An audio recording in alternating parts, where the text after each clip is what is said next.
हाँ 21 में से 20 घटाए तो 1, ठीक है, इंटू 21 में से 12 घटाए 8, 21 में से 10 घटाए 11, तो यह आया अंडर रूट 2, इसका आंसर कितना आ जाएगा 2√88। क्या बोल रहे हो?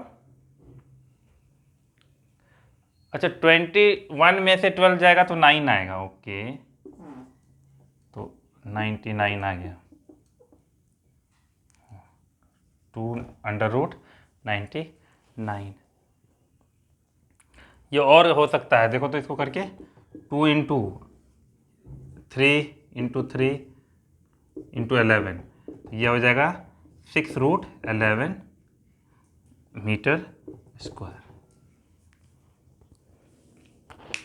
ठीक है।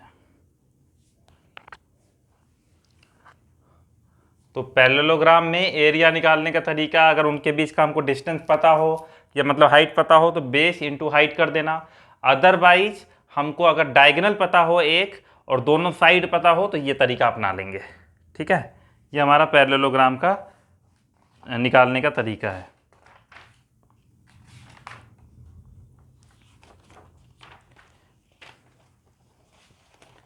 अब अगला है पैरेललोग्राम का ही अगला पार्ट है रोम्बस।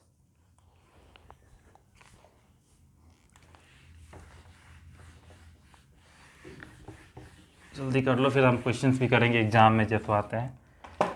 चौथा नंबर है रोम्बस। क्या होता है रोम्बस? एक ऐसा पैरेललोग्राम जिनके चारों साइड्स इक्वल हो, है ना, पैरेलल तो हो ही साइड में, साथ में सारे के सारे साइड इक्वल हो। समझ में आ गया? तो एक रोम्बस है जिसकी साइड है 8 मीटर, उसका एरिया बताओ। तो एरिया जानने के लिए हमेशा तुमको इसका डायगोनल जानना जरूरी होगा। तो डायगोनल निकालो। निकाल पाओगे? नहीं निकाल पाओगे क्योंकि एंगल तुमको पता नहीं है, इसलिए हम डायगोनल दे देते हैं। एक स्क्वायर होता तो पता कर लेते हैं ना, अगर ये बोल दे कि स्क्वायर के बात आता तो आराम से कर लोगे। हाँ, लेकिन अगर रोम्बस है तुमको एंगल ठीक से नहीं पता है ना, क्योंकि रोम्बस भी जरूरी नहीं कि 90 डिग्री एंगल हो। तो एंगल को लेकर के मैंने ज़्यादा बात रोम्बस में नहीं की है, सिर्फ स्क्वायर में। तो तुम्हें यहाँ दे देता हूँ, दोनों दे देता हूँ। रोम्बस में एंगल क्या एक दूसरे को क्या करते हैं, बाइसेक्ट करते हैं 90 डिग्री पे, ठीक है। तो डायगोनल 1 की वैल्यू दे देता हूँ 5 और डायगोनल 2 की वैल्यू दे देता हूँ 8, नहीं 7 रख लो थोड़ा मल्टीप्लाई। अब मुझे बताओ कि एरिया ऑफ रोम्बस। तो एरिया क्या होता है, half into D1 D2। Rhombus का ट्रायंगल बहुत इंपॉर्टेंट होता है, ठीक है।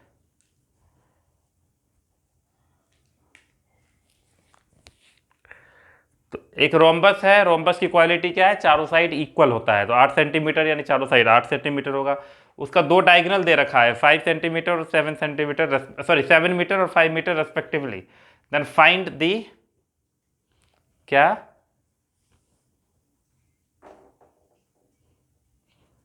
हाँ रिकॉर्ड हो रहा है,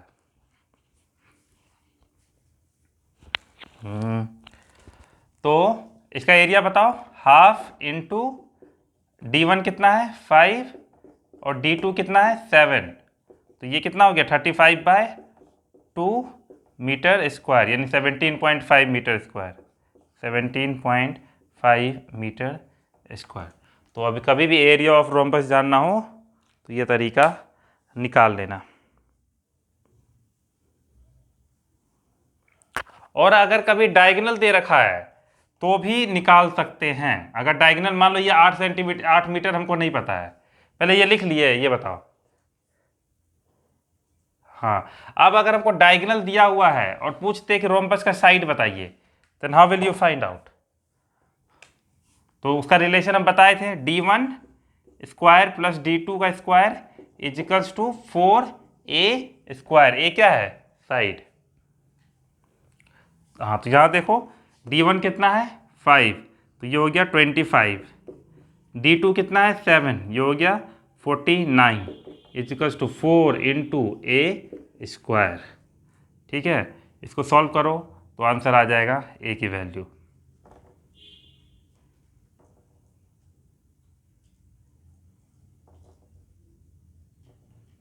ये कितना आएगा दोनों को ऐड करेंगे तो 64, हाँ 74, ठीक है 74 by 4 equals to A square. तो ए की वैल्यू कितनी आ जाएगी,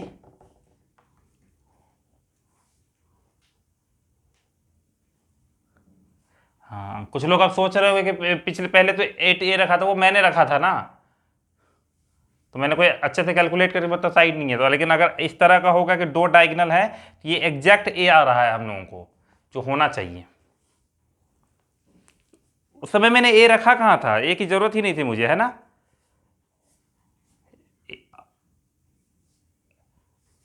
अरे नहीं कट रहा है तो छोड़ दो, अंडर रूट ये कितना हो गया 2 और 37, तो अंडर रूट 37 बाई 2 कर दो, ये आंसर है। जरूरी थोड़ी है कि काट कुट जाए। ठीक है, तो पिछले बार में जो हमें 8 था ना उसको मिटा देना, वहाँ पे 8 नहीं रहना चाहिए था। डायगोनल पता है तो हम एरिया भी निकाल लेते हैं, हाफ D1 D2। डायगोनल पता है तो रोम्बस का साइड भी निकल जाता है, ये रहा। ओके, बहुत इजी है। पेरीमीटर अगर मैं पूछूं अब, तो पेरीमीटर मुझे बताओ। अब अगर मैं तुमसे डायगोनल दे दूं और फिर पेरीमीटर पूछूं तो तुम साइड निकालोगे पेरीमीटर के लिए। जब पेरीमीटर का साइड निकल जाएगा तो फिर तुम इसी को कितना से मल्टीप्लाई करोगे तो पेरीमीटर बन जाएगा 4 से। ठीक है, एंड फिर अब हम करेंगे ट्रेपीजियम। समझ में आ रहा है ना, कोई दिक्कत नहीं है ना।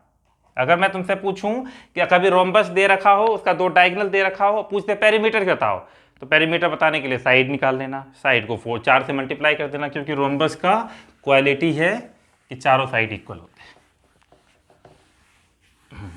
अब नेक्स्ट 5वां हमारा ट्रेपीजियम। ट्रेपीजियम क्या होता है, एटलीस्ट वन साइड पैरेलल होना चाहिए। ठीक है, एक ऐसा क्वाड्रिलेटरल जिसका एटलीस्ट वन साइड ये होना चाहिए, पैरेलल होना चाहिए। ये रहा हमारा ट्रेपीजियम, ये पैरेलल होता है। ठीक है, और अब मैंने तुमको सबकी वैल्यू दे देता हूँ, 8 9 10 11 रखने से अच्छा है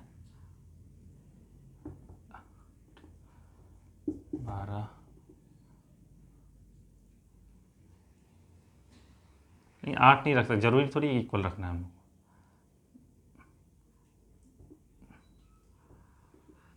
14 रख लेते, किसी तरीके से बन गया होगा, चलो मान लेते, इस तरह का हमको मिल गया। ठीक है, तो अब मैं तुमसे एरिया बोलूं, एरिया ऑफ ट्रेपीजियम बहुत इजी है, half into sum of parallel side into distance between them. इनके बीच का डिस्टेंस भी दे देता हूँ, चलो मैं इनका डिस्टेंस भी दे दिया, मान लो 6। ठीक है, तो क्या होगा इसका पूरा एरिया ट्रेपीजियम का, half into sum of parallel side होता है ना, तो सम ऑफ पैरेलल साइड कितना है 22, हाँ 10 22, और इंटू डिस्टेंस बिटवीन दम, डिस्टेंस बिटवीन 2 पैरेलल लाइन कितना है 6 दे रखा है। इस तरह से ये 66 मीटर स्क्वायर हो गया। ठीक है, अगर मीटर सेंटीमीटर जो भी रखे कोई दिक्कत नहीं। हाँ, अब अगर तुमसे पेरीमीटर पूछे तो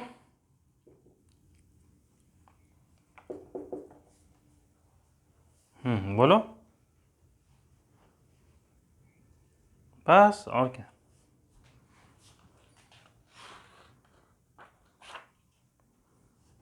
हाँ ठीक है,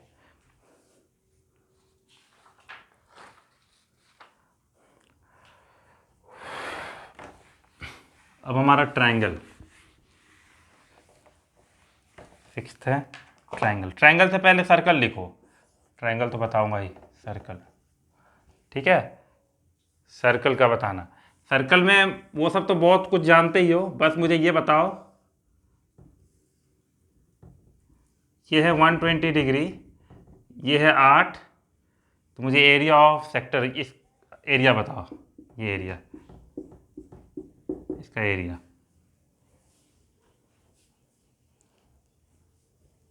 एरिया ऑफ सेक्टर,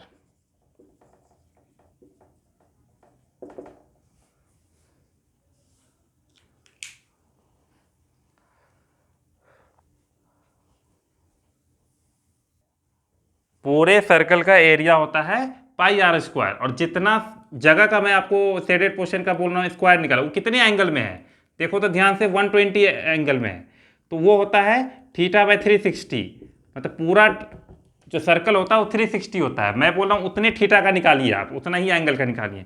तो यहाँ पे पाई आर स्क्वायर इंटू थीटा कितना है तुम्हारा 120/360, समझे? तो ये कितना आएगा,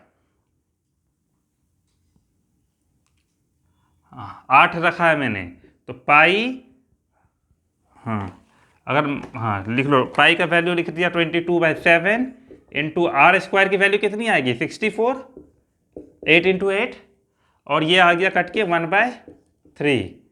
तो ये वैल्यू जब मल्टीप्लाई करोगे तो कितना बाय 21 आ रहा है, बोलो 92,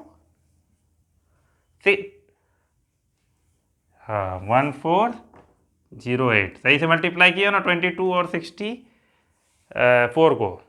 हाँ ये आया तुम्हारा एरिया ऑफ इतना स्क्वायर यूनिट, इतना एरिया ऑफ सेक्टर। अच्छा चलो तुम ही लोग मुझे बताओ कि अगर तुमको ये इसका एरिया पता चल गया है, तो अगर मैं तुमसे पूछूं, देखते हैं कितना कौन हमको जवाब देता है इसका। ये थीटा वही है 120 डिग्री, अब हमको इसका एरिया बताओ, ये पूरा,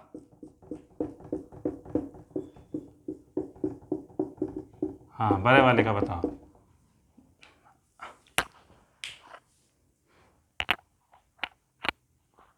तो ये भी एक सेक्टर ही है, तो area of sector is equals to pi r square by θ/360। अब यहाँ थीटा कितना है ये जानने की जरूरत है, 240, वेरी गुड। तो पाई आर स्क्वायर इंटू थीटा हो गया यहाँ पे 240 डिवाइडेड बाय, ये वाला एंगल की बात हो रही है ना, ये पूरा एंगल, हाँ बाय 360, यहाँ हो गया कट के 2 और ये हो गया 3, तो हमारा आ गया पाई की वैल्यू 22/7। और देखो एक काम किया करो, अभी तो फिलहाल के लिए यहाँ रख लिया करो पाई ही, कोई दिक्कत नहीं है क्योंकि कॉम्प्लिकेशन हो रहा है, जब एग्ज़ाम में आएगा तो करना। और आर स्क्वायर हो गया 64 और इंटू 2/3, ये आएगा 128/3 पाई, ठीक है। कभी कभी ऑप्शन में ऐसे भी रहते हैं, ज़रूरी नहीं है कि पाई का वैल्यू लेना ही है, तो कभी कभी ऑप्शन में ऐसे भी रहते हैं, तो देख लेना जो वहाँ पे उतना हो। बात समझ में आया कि एरिया ऑफ सेक्टर कैसे निकालते हैं? अब है नेक्स्ट सेगमेंट। सेगमेंट किसको कहते हैं? मैं देख रहा हूँ कि मैं वीडियो रिकॉर्ड करके अपलोड कर रहा हूँ तो भी कोई नहीं देख रहा है, मतलब समझ नहीं आ रहा, क्लास भी बहुत का मिस हो जाता है तो जाके वीडियो नहीं देख रहा। अरे अब क्या करें आदमी, जो करना है करो, बस घोल के पिलाना ही रह गया है। सेगमेंट, सेगमेंट को किसको कहते हैं? एक कोड, और ये जो पार्ट है ना, देखो पहले वाला पिछला वाला जो था वो सेक्टर था। सेक्टर क्या होता था? सेंटर से दो रेडियस के बीच का जगह होता था, दो रेडियस और उसके बीच जो आर्क होता था वो जगह होता था सेक्टर। लेकिन जो सेगमेंट है वो देखो, ये और ए और बी क्या है ये बताओ? ए बी कोड है, इस कोड और आर्क, ये इसको आर्क कहते हैं, इस आर्क के बीच की जगह को कहते हैं सेगमेंट। ये तुम्हारा सेगमेंट है। तो बताओ एरिया ऑफ सेगमेंट, अगर इसका रेडियस मैं तुमको दे दूं,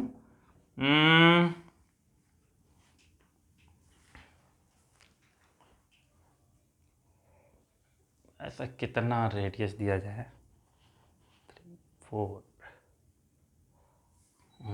कोड में दे देता हूं 8, हाँ, और रेडियस में दे देता हूं 5, बताना 5 सेंटीमीटर, और रेडियस है तुम्हारा, कोड है 8 सेंटीमीटर। करके एक बार देखना तो कितना इसका एरिया आएगा। सेगमेंट का।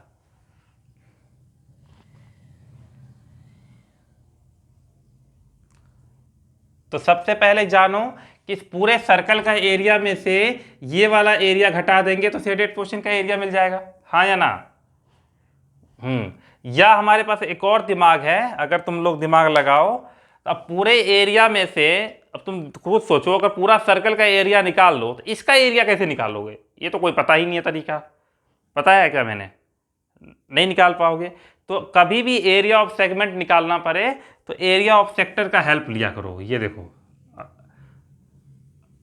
अब ध्यान से देखोगे तो ये सेक्टर क्या होता है, पहले यार ध्यान से सुनना। सेक्टर ये पूरा एरिया मैं बताता हूँ, ये है ना, यहाँ से यहाँ तक ये सेंटर है, मान लो ये इस पूरा सेक्टर है। सेक्टर में देखो कहाँ से है, ये भी रेडियस है, ये भी रेडियस है, ध्यान से देखो, ये रेडियस है, ये रेडियस है।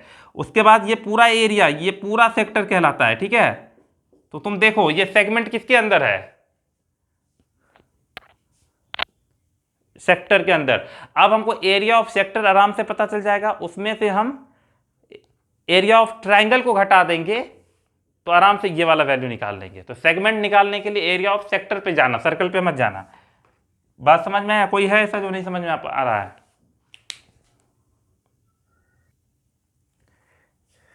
तो अगर एरिया ऑफ शेडेड पोर्शन निकालना, सबसे पहले एरिया ऑफ सेक्टर निकाल लिए, ये पूरा, उसका एरिया ऑफ सेक्टर में से एरिया ऑफ ट्रायंगल को घटाना है, तो एरिया ऑफ ट्रायंगल पहले निकालना पड़ेगा।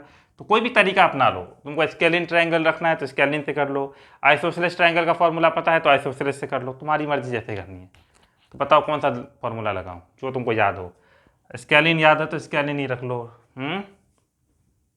ठीक है, स्केलिन, हाँ वो ईजी होता है, ठीक है। तो इसका सेमी पेरीमीटर कितना है, 5 5 10 और 8 18, तो हो गए 9, है ना? एस की वैल्यू कितनी आई? हाँ 9 आया। तो 9 इंटू, फिर एक बार 9 में से सबको घटाते चलो, एक बार 9 में से 5 घटाए तो 4, फिर एक बार 9 में से 5 घटाए 4, एक बार 9 में से 8 घटाए 1, तो ये आ गया, 12, है ना, 12 सेंटीमीटर स्क्वायर। ठीक है, बस इस वाले एरिया ऑफ सेक्टर में से एरिया ऑफ ट्रायंगल घटाओ, एरिया ऑफ सेगमेंट ले आओ, बस।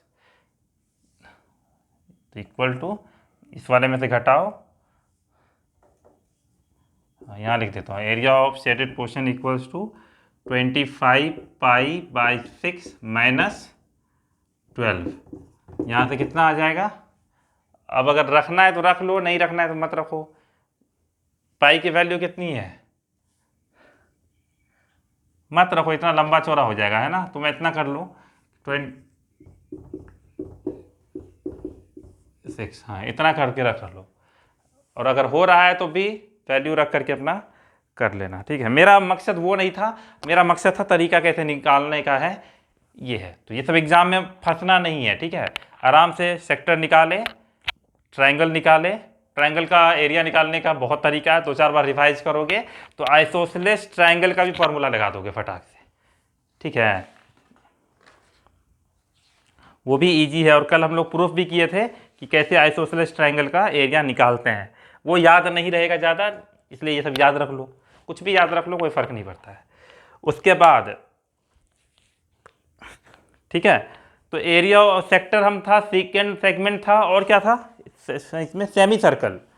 तो सेमी सर्कल का तो आधा कर दोगे, है ना। अगर एरिया ऑफ पूरा सर्कल पता है तो सेमी सर्कल का आधा है। और एरिया ऑफ लार्जेस्ट ट्रायंगल ये भी बताए थे, याद है? अगर मैं तुमसे पूछूं, हाँ in a semicircle, area of largest circle triangle in a semicircle. मान लो ये रेडियस है आर का, और ऐसे है। तो मैंने बोला था कि इसमें सबसे बड़ा ट्रायंगल ड्रॉ करना है, तो एरिया ऑफ लार्जेस्ट, वैल्यू रख देता हूँ, ठीक है। आर की वैल्यू मान लो 5 है, कुछ भी रख लो। Area of largest triangle in a semicircle क्या होगा?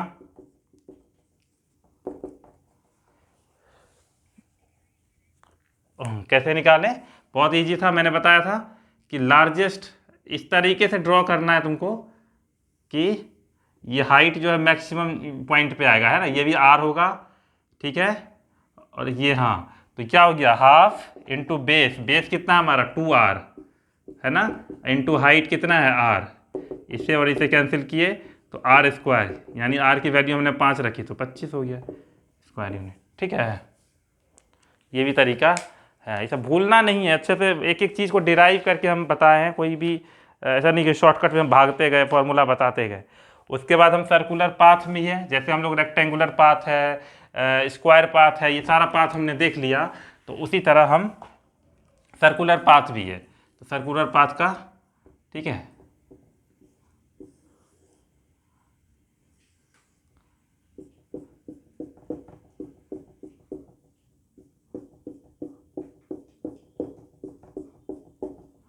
ठीक है, ये तीन शेडेड पोर्शन का हमको एरिया बताना, आर, ये अंदर वाले के लिए R1 R2 और R3, मैं सबकी वैल्यू रख देता हूँ,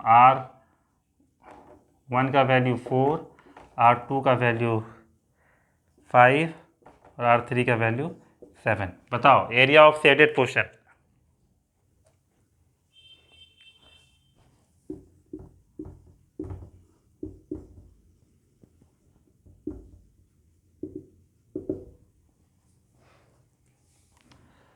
देखो अब मैंने बोला एरिया ऑफ शेडेड पोर्शन ना, तो तुम चाहो तो बहुत शॉर्ट में जा सकते हो इसको करने का। हाँ,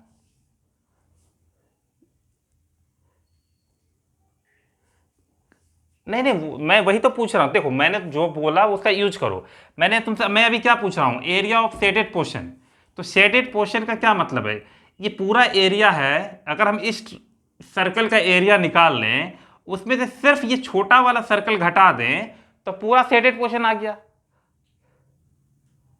लॉजिक समझ में आया मेरा? देखो मेरी बात सुनो, ये पूरा सर्कल है ना, इसके अंदर कौन कौन सा पार्ट शेडेड है ये बताओ। ये शेडेड है, ये पूरा एरिया शेडेड है, ये पूरा एरिया शेडेड है, बचा कौन सा एरिया शेडेड नहीं है? वो तो तुम्हारा यही है ना, ये वाला एरिया, ये शेडेड नहीं है, बोलो। हाँ, दैट मीन्स अगर हम पूरा एरिया में से ये वाला एरिया घटा दें तो पूरा शेडेड पोर्शन का एरिया निकल गया। अदरवाइज तुम क्या करोगे, इसका एरिया निकालोगे, फिर थोड़ा कॉम्प्लिकेटेड हो जाएगा, इसका एरिया में से फिर ये एरिया फिर घटाना पड़ेगा, फिर बाकी का एरिया जोड़ना पड़ेगा, तो बार बार ऐसे करने से अच्छा इस तरह का भी क्वेश्चन आएंगे। तो एरिया ऑफ शेडेड पोर्शन मांगा है मैंने, तो आराम से निकालो। तो क्या हो गया, यहां पर देखो आराम से इस तरह के क्वेश्चन को कैसे सॉल्व करते हैं। Area of shaded portion equal to क्या है, पहले क्या करोगे, बड़ा वाला सर्कल को, उसमें से कितना है पाई आर स्क्वायर, तो रुको पाई आर स्क्वायर, R3 का स्क्वायर है ना, माइनस पाई, पाई अभी रुक जाओ, पाई R1 का, हाँ हाँ R1 का स्क्वायर, हाँ ठीक है। अब हम यहाँ से पाई कॉमन ले लेंगे, पाई कॉमन ले लिए, R3 का स्क्वायर माइनस R1 का स्क्वायर कर लो, पाई कॉमन है, तो R3 कितना है 7, तो 49 और 16, अरे 49 में से 16 घटाओगे ना, जोड़ क्यों रहे हो? हाँ 33, तो 33 पाई तुम्हारा आंसर हो जाएगा। ठीक है, ऐसे एग्जाम में जो है ना एरिया वगैरह वगैरह का जो क्वेश्चन होता है मेंसुरेशन में, वो तुमको पार्ट बाय पार्ट समझना पड़ेगा, किस चीज़ को किस में से घटा दूं क्या मिल जाएगा, समझे क्या? हाँ हाँ, अरे वो 3D में आएगा ना, सिलेंडर, कोन, आइसक्रीम से लेकर के तुम्हारा होलो, होलो सिलेंडर, बॉल, फुटबॉल, सब वॉल्यूम, वो सब 3D हो गया। सिलेंडर, सिलेंडर होगा 2D है सिलेंडर, बताओ एक पेज, ये हम जो भी पढ़ रहे हैं 2D पढ़ रहे हैं, ये है ना मेंसुरेशन 2D, मतलब फ्लैट रीजन है, इसमें कहीं भी हाइट वाइट नहीं मिलेगा, कुछ भी नहीं मिलेगा, बाहर नहीं निकला। अब हम लोग सिलेंडर देखेंगे एज ए ऑब्जेक्ट, कोई किसी भी ऑब्जेक्ट का वॉल्यूम कैसे निकालना है हम सब लोग सीखेंगे 3D पढ़ने के बाद। तो अभी 2D पर सारा हम लोग सारा फिगर खत्म कर दिए ना, जो बेसिक हो सकता है, ये सब एक बेस बनाएगा, सब यूज होगा, सारा यूज होगा A to Z, सर्कल भी यूज होगा, रेक्टेंगल भी यूज होगा, प्रिज्म भी बढ़ाएंगे, प्रिज्म देखा है तुम लोगों ने शीशे का, जो वेट पेपर वेट पे रखते हैं, इस तरह का देखा होगा, उसका भी एरिया कैसे निकालना है, ये सब चीज़ें हम सिखाएंगे। उनमें भी बहुत बहुत तरह के प्रिज्म होते हैं। किसी का देखो ट्रायंगुलर प्रिज्म मिलेगा तुमको, कहीं रेक्टेंगुलर मिलेगा, हर तरह के प्रिज्म मिलेंगे। किसी भी ऑब्जेक्ट का, इवन तुम एक पत्ते का भी एरिया निकाल पाओगे, एक गमले का भी वॉल्यूम। मान लो कि तुमको ये पता करना है कि यहाँ पे कितनी मिट्टी लगनी है, एक गड्ढा खोद दिया तो कितना मिट्टी लगना है, उसके लिए भी तुमको पूरा एरिया कैसे निकालना है, उसमें कितना मिट्टी डालना है, ये सब चीज़ें सीखोगे। बहुत ईजी है और डेली लाइफ में बहुत काम भी आएगा, तुम्हारी पर्सनालिटी को इन्हेंस करेगा ये चैप्टर। अब देखो, अब हम तुमको एरिया ऑफ शेडेड पोर्शन कैसे निकालें ये पता चले। अब अगर हमको एरिया ऑफ पाथ बोल दें, एक और सवाल दूं और एरिया ऑफ पाथ बोल दूं,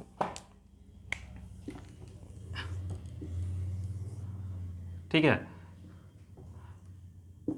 इसका एरिया बताने बोलूं, तब जाकर के फिर हमारे पास कुछ और ऑप्शंस नहीं है।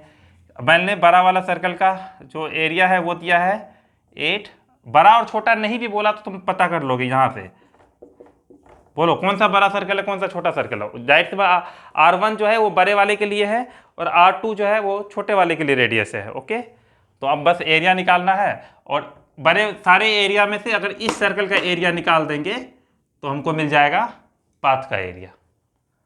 तो एरिया ऑफ पाथ इक्वल, हाँ, area of path will be pi R1 square minus pi R2 square. तो पाई कॉमन, R1 और R2 स्क्वायर, 64 में से 16 घटाओगे तो 48 पाई आ जाएगा। ठीक है, ऐसे भी ऑप्शन में रहते हैं, तो डिपेंड करता है कि कैसे चीज़ों को हैंडल करना है वहाँ पे।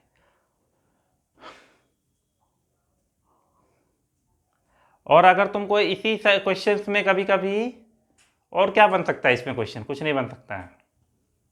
ये वाला सेट कर देगा तो फिर तुमको वो नहीं, कुछ नहीं बनेगा। ठीक है,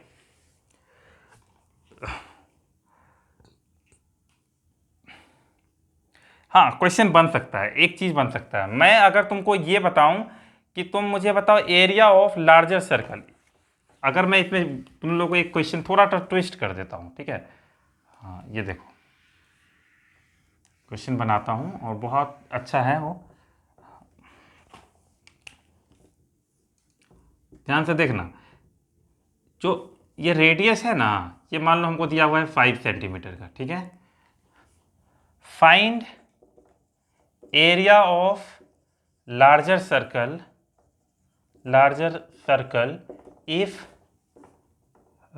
width of path is width of circular path, ठीक है, सर्कुलर पाथ इज 2 सेंटीमीटर। करके दिखाओ।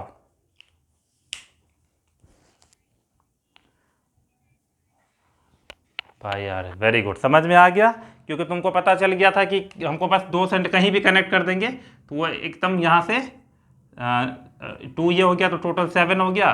तो बड़े वाले सर्कल के लिए आंसर हो जाएगा area will be pi R square, हाँ तो पाई, और ये हो गया 7 का स्क्वायर।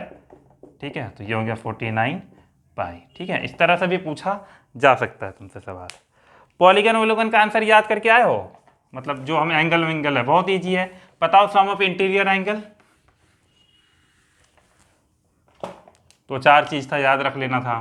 पॉलीगन अगर हम देखेंगे, हाँ तो sum of interior angle is equals to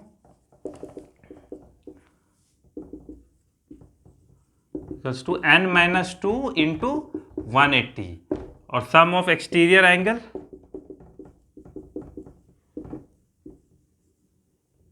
अरे भूल गए, इसका कोई फॉर्मूला थोड़ी था, ये तो बस सिंपल था सारा 360 है ना। हाँ ये सब याद रखना है, दिमाग में बहुत डिटेल में पढ़ा है और अच्छे से इसको सबको कॉपी बना के याद करो कि सम ऑफ इंटीरियर एंगल इतना है। सम ईच इंटीरियर एंगल बोलूँगा तो सब दोनों को क्या करोगे, डिवाइड बाय n से कर दोगे। Each interior angle divided by n, each exterior angle divided by n। ठीक है, पेरीमीटर क्या निकालोगे किसी भी पॉलीगन का, मान लो कि तुमसे ये साइड है, याद रखना हम लोग जब भी बात करते हैं तो रेगुलर पॉलीगन की बात करते हैं, ये है, इसका पेरीमीटर क्या हो जाएगा। हाँ मतलब जितनी भी साइड होंगे, हाँ मान लो ए की वैल्यू हमने 6 रख दी और ये एक रेगुलर पॉलीगन है, तो क्या मिलाओगे इसका पेरीमीटर, हाँ हाँ 5 × 6। और तीसरा बहुत इंपॉर्टेंट था, नंबर ऑफ डायगोनल्स का क्या होता है, n × n-3/2। ये सब याद हो जाएगा, एक बार दो बार ध्यान से पढ़ोगे याद हो जाएगा। अब मुझे बताओ ऑक्टागन में कितने डायगोनल होंगे, ऑक्टागन में, एक ऑक्टागन में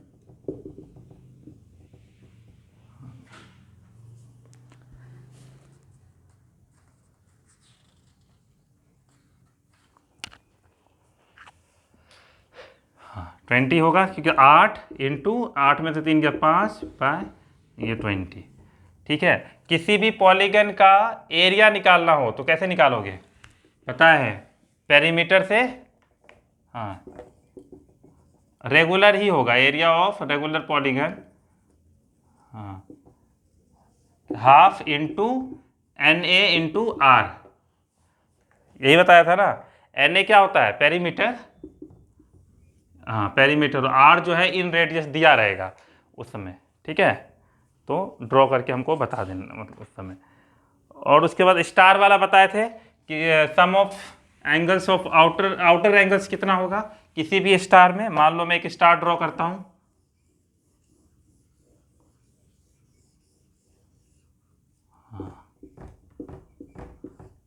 अरे 720 घटा देना था, है ना, मतलब जो भी कितना, वैसे लास्ट में हमने डिराइव भी किया था, अगर मान लो डिराइव किया वह चीज़ याद ना भी रहे तो क्या होता है कि ये 4 टाइम्स क्या बताया था मैंने, भूल भी गया, हाँ जितने आउटर एंगल होंगे, जितने आउटर एंगल होंगे, sum of outer angle is equals to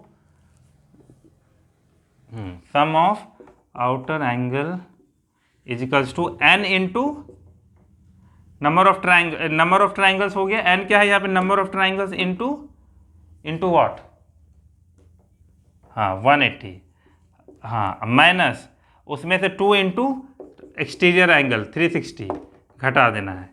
हाँ तो यहीं से तो कॉमन वॉमन लाए थे, खैर छोड़ो। यहाँ पे कितने हैं, 1 2 3 4 5 6 7, हाँ तो 7 है, हाँ 1260 माइनस 720, ये हो गया 540। वैसे इसको शॉर्ट भी तो कर दिया था, यहाँ पे 180 हमने कॉमन लिया था, है ना, तो n-4 हो गया था, है ना। हाँ तो इसको शॉर्ट में कर लो आराम से इस चीज़ को, n-4 × 180, ये भी तो तरीका है, जितना ट्राइंगल उतना, यहाँ पे 7 था तो ये अगर याद हो जाए तो ठीक है, नहीं तो कोई बात ही नहीं है। हाँ अभी हम क्या मिस कर दिए थे बीच में, हाँ एरिया ऑफ क्या कहते हैं, ट्रायंगल को हम अभी तक नहीं सॉल्व कर पाए, तो ट्रायंगल करेंगे। ठीक है, इसको भी रिवाइज करते हैं फिर चलेंगे। सब करते रहो, अब मेरे भरोसे मत रहा करो कि हम रिवीजन करवाएंगे फिर तुम रिवीजन करोगे, अभी करवा दिए फिर हम कल क्वेश्चन करवा देंगे। बहुत इजी है, बार बार पढ़ोगे ना चीज़ आसान हो जाएगा। ट्रायंगल में भी चीज़ को फोकस करके पढ़ो। पहला ट्रायंगल हमारा क्या था, स्केलिन ट्रायंगल। स्केलिन ट्रायंगल में क्या क्या है, एरिया कैसे निकालते हैं, √S, हाँ S-A, S-B और S-C। ठीक है, और पेरीमीटर क्या होगा, तीनों को साइड्स को ऐड कर देना। तो कोई भी ट्रायंगल जिसका तीनों लेंथ अगर तुमको पता हो तो ये वाला फॉर्मूला से इस्तेमाल करके हम निकाल सकते हैं। अभी अभी हम एक सर्कल में कोई सवाल भी कर रहे थे तो यहाँ पे हमें ये इसका हेल्प ले चुके थे। ठीक है, और दूसरा एक और चीज़ बताए थे, अगर हमको मीडियंस पता हो तब भी हम निकाल सकते हैं। मान लो साइड ना पता हो और मीडियम पता हो तब भी हम क्या निकालते थे, एरिया इज इक्वल्स टू, हाँ 3 कितना 4/3, हाँ 4/3, हाँ और SM, और फिर हम लेते थे, मान लो तीनों मीडियंस का नाम M1 M2 M3 रख दिया तो SM - M1 फिर SM - M2 और SM - M3। ये वाला चीज़ मत भूलना 4/3 को जल्दीबाजी में। ठीक है, याद रखना मीडियंस में ये 4/3 हो जाता है, और ऐसे √SM SM - M1 SM - M2 SM - M3, ये सब क्या है अच्छे से डिटेल में देख चुके हैं। तो तीनों साइड पता हो तो ऊपर वाला फॉर्मूला, तीनों मीडियंस पता हो तो नीचे वाला फॉर्मूला। अगर इन रेडियस पता हो तो क्या लिखोगे, अगर किसी भी ट्राइंगल का इन रेडियस पता हो यहाँ पे, तो एरिया ऑफ ट्राइंगल क्या होता है, अगर इन रेडियस पता हो, इन रेडियस मतलब मीडियन से एंगल बाइसेक्टर का तीनों इस तरह से पता हो, परपेंडिकुलर बना करके जैसे निकालते हैं, तो क्या होगा R इंटू एस। ठीक है, area of triangle is equals to r, r मतलब inradius into S semiperimeter. हाँ, तो उससे भी हम आंसर निकाल सकते हैं। उसके बाद अगर हमको सर्कम रेडियस पता हो तो कैसे निकालते हैं, बहुत इजी बताए थे, एरिया ऑफ ट्राइंगल अगर सर्कम रेडियस हो तो बस 4 वाला वर्ड याद रखना कि ABC डिवाइडेड बाय 4R, यही तो बताए थे, इसमें 4 वर्ड याद रखना, 4 ABC बाय 4R, बहुत इजी है। ठीक है, ये सब चीज याद रखना, जितना हो सके रोज पढ़ना है सब चीज को। पेरीमीटर कहाँ है, perimeter ABC A plus B plus C perimeter हुआ ना, ABC पेरीमीटर कैसे हो गया, हाँ A इंटू बी इंटू सी है, ABC मतलब ये अब ऐसा लिखना पड़ेगा क्या, तुम लोग समझोगे नहीं क्या, एक्स वाई का मतलब होता है x into Y, X plus Y नहीं होता है। हाँ, तो ये तो स्केलिन ट्रायंगल है और इस पर हमारा काफ़ी अच्छा खासा कमांड हो गया है, और ये बहुत सारा, ये सारे तरीके हम किसी पे भी अपना सकते हैं। अब मेन है 2-3, उसको भी ध्यान से देख लेते हैं। पहला एक है आइसोसेलेस ट्रायंगल, जिसको हम लोगों ने प्रूफ कर दिया था कि आइसोसेलेस ट्रायंगल में, आइसोसेलेस ट्रायंगल, ठीक है, आइसोसेलेस ट्रायंगल में क्या होता है कि दोनों साइड इक्वल होते हैं। ठीक है, दो एंगल वगैरह वगैरह भी इक्वल होते हैं, उतना कोई फर्क नहीं है। तो इसका एरिया क्या होगा, अरे यार ये क्या लिख रहा हूँ, हाँ 3/4। अब देखो याद रखने का तरीका है क्या है, 4a² माइनस b²। हाँ, ये याद रखना, ए साइड मतलब ये a जो क्या था, कॉमन साइड था, ये a ये b है, तो 3/4 √4a² माइनस b²। और कभी अगर जिंदगी में ये फॉर्मूला भूल भी गए तो यू कैन डिराइव इट। ठीक है, हम बताए थे एक परपेंडिकुलर बाइसेक्टर ड्रॉ करना, ये b/2 बन जाएगा, b/2 बनना, इसको दो राइट एंगल ट्रायंगल मिल गया, इस ट्रायंगल का एरिया इस ट्रायंगल का एरिया दोनों को ऐड कर देना और तुमको ये बात मिल जाएगा, 3/4 √4a² माइनस b²। पेरीमीटर क्या ड्रॉ करोगे,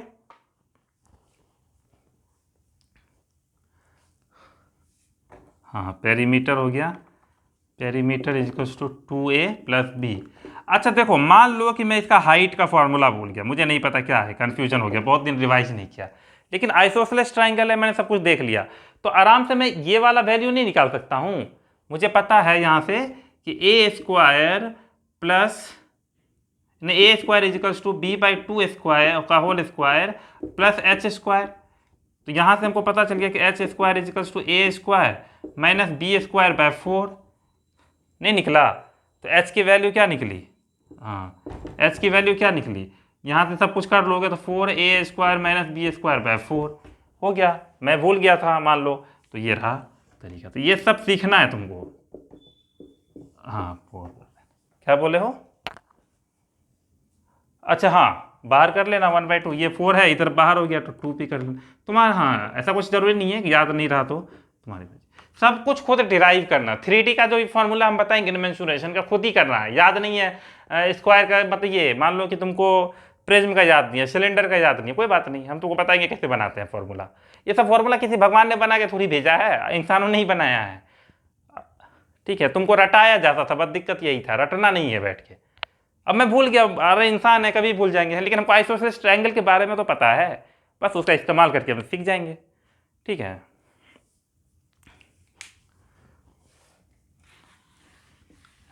उसके बाद आइसोसेलेस ट्रायंगल में और क्या पढ़ाया, हाँ अगर, हाँ बहुत ईजी बात है, कभी आइसोसेलेस राइट एंगल ट्रायंगल हो गया तो ये भाई ये और ये इक्वल, और ये हाइपोटेन्यूज तो है ही, तो मान लो कि हमारा ये हाँ क्या, हाँ तो इसका एरिया क्या हो जाएगा, मान लो ये ए रख देते हैं और ये बी हो गया, तो हमारा एरिया हो गया हाफ इंटू बेस ए इंटू हाइट ए, तो ए स्क्वायर बाय 2। ईजी तो है। और हाइपोटेन्यूस पूछो तुमसे तो ये भी आंसर है, सही है। हाइपोटेन्यूस कितना हो जाएगा, √2 under root A under √2 √2a ना, जो भी है, ठीक है। अब इसी में मैंने तुमको बताया था कि स्मॉल आर और कैपिटल आर क्या होता है, मतलब जो इन रेडियस और क्या नाम है, अच्छा वो राइट एंगल ट्राइंगल में पढ़ाया था क्या, इसी में पढ़ाया था। चलो राइट एंगल ट्राइंगल में देख लेंगे उसको, ठीक है। तो अभी देखते हैं थर्ड, इसको इतना छोड़ दो, फिर राइट एंगल ट्राइंगल में देखते हैं। राइट एंगल उसमें कुछ है नहीं, हाइपोटेन्यूस का आधा करोगे तो कैपिटल आर मिल जाएगा। और तुमको ये भी बताया था कि a/√2 a/√3, और भी बताता हूँ कि कैसे किया था उस चीज़ को। देखो राइट एंगल्ड ट्राइंगल, ठीक है। तो इसका तो बेसिक फार्मूला है हमारा, परपेंडिकुलर बेस हाइपोटेन्यूस, तो एरिया निकाल सकते हो half into base into height, ठीक है, ये हो गया। उसके बाद और कोई तरीका था, यही बताया था। पेरीमीटर इसका क्या है, P + B + H, है ना। हाँ, पेरीमीटर कितना हो जाएगा, P + B + H, ठीक है। अब जो है नेक्स्ट चीज़ जो हमको सीखना है वह है इसका अल्टीट्यूड। अल्टीट्यूड कैसे ड्रॉ करते थे, यहाँ से ट्रायंगल का अल्टीट्यूड यहाँ से ड्रॉ होगा। हाँ, तो ये हम तुमको बताते थे, P इंटू इन दोनों को, इसको और इसको मल्टीप्लाई कर दो, B = अल्टीट्यूड रख दो, मान लो यहाँ पे कुछ अल्टीट्यूड है, अल्टीट्यूड इंटू H। ये हाइपोटेन्यूस है ना, याद रखना। तो हमको एल्टीट्यूड चाहिए,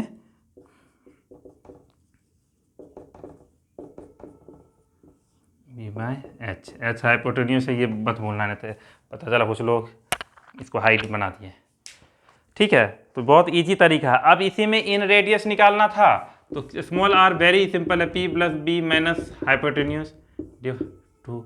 कैपिटल R होगा तो H/2,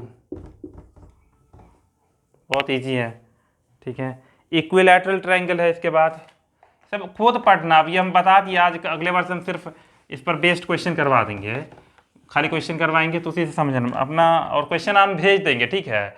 खुद ही बनाना बैठ के, और दिक्कत हो तो मुझसे पूछना। क्या नाम है, इक्विलैटरल ट्रायंगल।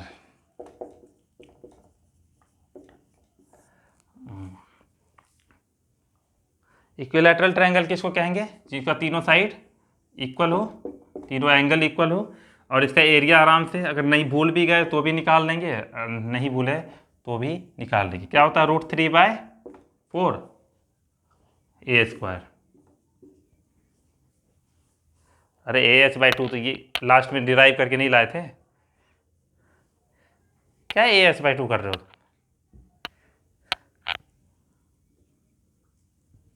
है ना। और उसके, और इसमें हम लोग इन रेडियस क्या रखे थे, इसका इन रेडियस जो हाँ, देखो बता रहे a/2√3, ठीक है। और जो कैपिटल R होता है वो होता है a/√3, यही होता है ना। हाँ, इससे हमको यहाँ पता चला था कि ये वाला जो वैल्यू है, कौन, ये वाला जो वैल्यू R जो है वो बड़े वाले R का आधा होता है, देखो करके, है ना। इसको आधा से मल्टीप्लाई करोगे तो ये आएगा, सब याद रख सकते हो। हाँ, पेरीमीटर तो 3a हो जाएगा।